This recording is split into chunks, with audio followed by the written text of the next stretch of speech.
അപ്പൊ നമുക്ക് നോക്കാം അല്ലേ? സമയത്തരായി 7 മണിയാ കാണും. 7 മണിയാ? ആ ടിവിയുടെ ഓളിയൊന്ന് കൂട്ടിയരാ. ആചാര്യ പ്രമോദ് കൃഷ്ണം എന്ന് പറയുന്ന കോൺഗ്രസിന്റെ നേതാവ് ഞാൻ വാർത്തയാ പറയുന്നത്. നീ ദയവായി ഞാൻ പറയുന്ന ഒന്ന് കേൾക്കണം. എനിക്കൊന്നും കേൾക്കണ്ട. ഞാൻ പറയുന്ന ഒന്ന് നീ കേൾക്കണ്ട. ഇനി രണ്ടിലൊന്ന് അറിഞ്ഞിട്ട് മതി. ക്ഷമ വാർത്തയിലുള്ളതാണ് പറയുന്നത്. എനിക്ക് പറയാനുള്ളത് എന്താണെന്ന് നീ ഒന്ന് കേക്ക്. വേണ്ട. ക്ഷമ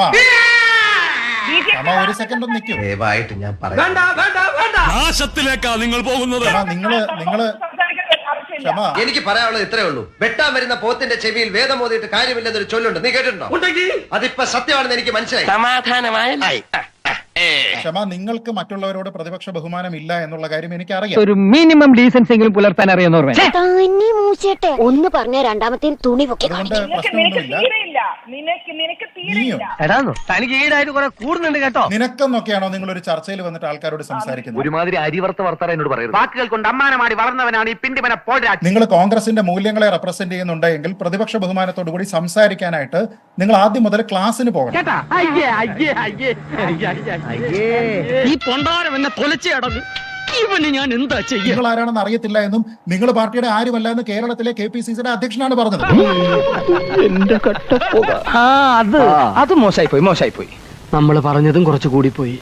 ഇനി ഇത് തീർക്കാനാ പാട്. സുധാകരേട്ടൻ പറയുന്നത് കേട്ട് കഴിഞ്ഞാൽ നിങ്ങൾ ആരുമല്ല. അപ്പൊ നിങ്ങൾ പറയുന്നത് കേട്ടിട്ട് എനിക്ക് കോൺഗ്രസിന്റെ അഭിപ്രായം കേൾക്കണ്ട. നാടക്കേടായി പോയി. എന്നിട്ട് അൺപാർലമെന്ററി ആയിട്ടുള്ള പദങ്ങളാണ് ഒരു ചർച്ചയിൽ പറയുന്നത്. നിങ്ങളുടെ മൂത്ത കോൺഗ്രസ് നേതാക്കന്മാരെ ഔചിത്യം എന്നൊരു സാധനമുണ്ട്.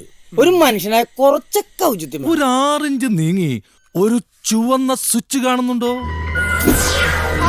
കാണുന്നുണ്ട്. ഈ സ്വിച്ചിന്റെ കാര്യമാണ്. അമർത്തിയോ?